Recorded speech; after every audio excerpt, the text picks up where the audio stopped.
जातियों में न बटे हिंदू जनता एक मुश्त हमको वोट देती रहे, ये जो यहाँ के नेता की भावना है, उस भावना को जनता के बीच में ले जाने के लिए धीरेन्द्र शास्त्री को मोहरा बनाया गया। इसीलिए वो जो सनातन यात्रा कर रहे हैं, वो नारा क्या लगा रहे हैं? नारा लगा रहे हैं जात पात की करो विदाई और हिंदू हिंदू भाई भाई। राजनीतिक शक्ति के एजेंट के रूप में वो काम कर रहे हैं। ये जो सनातनी कह करके आए हैं, असल में ये राजनीति का एजेंडा जनता के बीच में इम्प्लीमेंट करने के लिए उतारे गए हैं। राजनीतिक खेल है और कुछ नहीं है। इससे सनातन धर्म का कोई लेना देना नहीं। शास्त्री जी एक सनातन यात्रा पद यात्रा शुरुआत की है, सबसे आह्वान किया कि सब लोग समर्थन करें और ये राजनीति है। देखिए, इधर कहा जा रहा है बटोगे तो कटोगे, तो बटोगे का मतलब कि जातियों में मत बटो, ठीक है?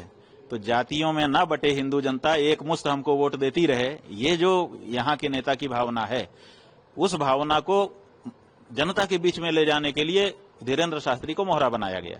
इसीलिए वो जो सनातन यात्रा कर रहे हैं, वो नारा क्या लगा रहे हैं? नारा लगा रहे हैं जात पात की करो विदाई और हिंदू हिंदू भाई भाई। तो जात पात की बिटाई करो, माने जात पात से बट रहे हैं। यही तो कह रहे हैं ना कि बटोगे तो कटोगे, तो माने जात पात में मत बटो। दूसरी पार्टियां जो है वो जात पात की राजनीति कर रही हैं, तो वो ये कह रहे हैं कि जात पात में मत बोलो, हिंदू हिंदू रहो ताकि थोक वोट हमको मिले। जात पात में जब बट जाते हो तो कुछ हिंदुओं का वोट हमको मिलता है, कुछ हिंदुओं का वोट उस पार्टी को मिल जाता है। तो ये जो नारा है, ये कह रहा है कि आप जो है जात पात में मत बटो, थोक हिंदू वोट हमारी तरफ आने दो। अब इसी बात को पुख्ता करने के लिए वो सड़क पर उतरे हुए हैं। इसका मतलब कि राजनीतिक शक्ति के एजेंट के रूप में वो काम कर रहे हैं। और वो कह रहे हैं कि जात पात की करो विदाई और हिंदू हिंदू भाई भाई। अब हिंदू में तो जाति ही होती है, हिंदू की पहचान क्या है? जैसे ही कहेगा कि आप कौन हो, आप कहेंगे हिंदू। अच्छा, कौन बिरादर हो? ब्राह्मण हो कि क्षत्रिय हो? यहीं से तो अपनी बातचीत शुरू होती है। जब आप कहेंगे हिंदू है, आप कहेंगे कि कौन से हिंदू, माने ब्राह्मण हो कि क्षत्रिय हो, तो आप कहोगे नहीं हम तो हिंदू हैं।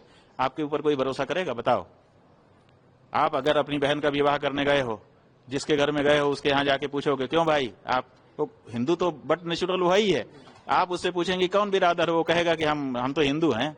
आप विवाह कर पाओगे?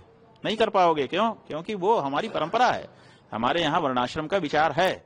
तो ऐसी हाँ, ये जरूर होना चाहिए, आंदोलन इसके लिए होना चाहिए कि वर्णाश्रम को मानते हुए हम किसी को नीचा दिखाने का काम नहीं करेंगे, किसी को तुच्छ नहीं समझेंगे, किसी से घृणा नहीं करेंगे। हम सब आपस में एक हो सकते हैं, लेकिन जात पात की विदाई ही कर देंगे तो हमारी पहचान नष्ट हो जाएगी। जब हमारी पहचान नष्ट हो जाएगी तो हम कैसे सनातनी रहेंगे?